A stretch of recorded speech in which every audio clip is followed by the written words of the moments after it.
कल्पना कीजिए कि एक ऐसा कानून जो पिछले 60 सालों से आपके टैक्स की गणना तय कर रहा है, लेकिन इस दौरान देश, अर्थव्यवस्था और आम लोगों की कमाई खर्च करने का जो तरीका है वो पूरी तरीके से बदल चुका है। ये पुराना इनकम टैक्स एक्ट 1961 जो अब बदलने वाला है। सरकार एक नया कानून ला रही है जिसमें आपकी जिंदगी पूरी तरीके से आसान करने, टैक्स रिफंड जल्दी दिलाने और घर के मालिकों को ज्यादा फायदा देने वाले बड़े प्रावधान इसमें शामिल होंगे। लेकिन हाल ही में सरकार ने ड्राफ्ट बिल को वापस ले लिया है। तो सवाल ये है कि आखिर ऐसा क्यों हुआ और नया बिल आने पर आपकी टैक्स, आपकी जेब और आपकी प्लानिंग पर इससे क्या असर पड़ेगा। आइए इस बारे में विस्तार से जानते हैं। नमस्कार, फाइनेंस ज्ञानी देख रहे हैं आप और मैं हूं आपके साथ उर्वशी सिंह। इनकम टैक्स एक ऐसा विषय है जो आम इंसान के लिए बेहद पेचीदा है और जिसे समझने के लिए अक्सर जो लोग हैं वो चार्टेड अकाउंटेंट की मदद लेते हैं। मौजूदा इनकम टैक्स एक्ट 1961 पूरे 60 सालों से देश में लागू है और इस दौरान देश में बड़े बदलाव आए हैं। इकोनॉमी बदली है, लोगों की आमदनी बदली है, खर्च करने के तरीके भी बदले हैं, मगर टैक्स का जो ढांचा है, जो स्ट्रक्चर है वो लगभग वैसे के वैसा ही रहा है। और इसी को बदलने के लिए सरकार ने 13 फरवरी 2025 को लोकसभा में इनकम टैक्स बिल 2025 पेश किया था। लेकिन अब उस ड्राफ्ट को हटा दिया गया है। लेकिन इसकी वजह क्या है? दरअसल इसके लिए बनाई गई सिलेक्ट कमेटी जिसका नेतृत्व बैजयंत पांडा कर रहे हैं, उन्होंने 4500 पन्नों की एक विस्तृत रिपोर्ट सौंपी है जिसमें 285 सुझाव दिए गए हैं। सरकार चाहती है कि इन सभी अच्छे सुझावों को नए कानून में शामिल किया जाए ताकि बिल अपडेटेड रहे, सीधी भाषा में रहे और कंफ्यूजन फ्री हो।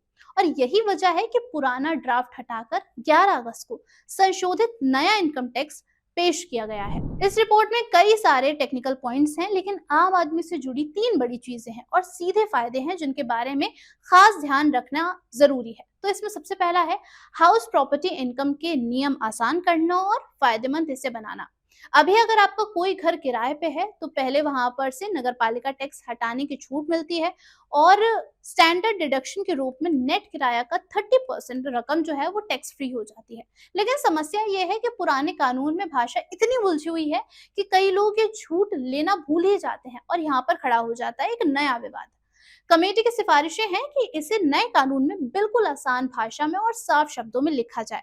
उदाहरण के लिए अगर आपका किराया 20,000 है प्रति महीने, यानी कि 2,40,000 सालाना बनता है, नगर पालिका टैक्स 10,000 है और नेट जो है वो 2,30,000 बचेगा।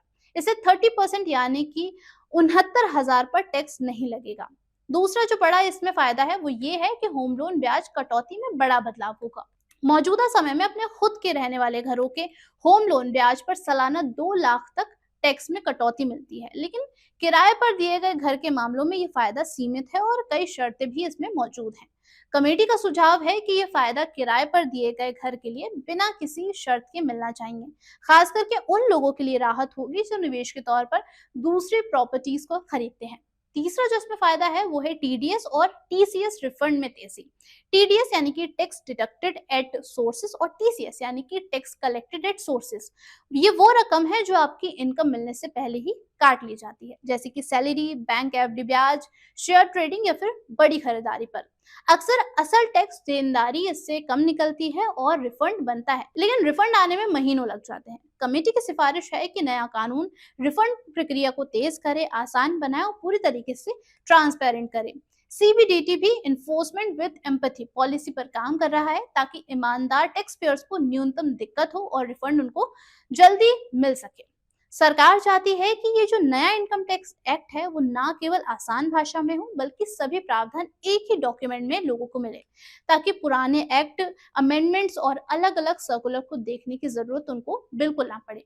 तो आने वाले दिनों में टैक्स पेयर्स के लिए तस्वीर काफी आसान हो सकती है। साफ भाषा, तेज रिफंड और किराए की प्रॉपर्टी पर ज्यादा फायदा। लेकिन असली बात होगी, क्या ये बदलाव तुरंत लागू होगा या फिर धीरे धीरे आएगा? आपको क्या लगता है, नया इनकम टैक्स बिल आपकी टैक्स प्लानिंग को आसान करेगा? अपनी राय हमें कमेंट बॉक्स में जरूर दीजिएगा और ऐसे ही अहम जानकारियों के लिए बने रहिए फाइनेंस ज्ञानी के साथ।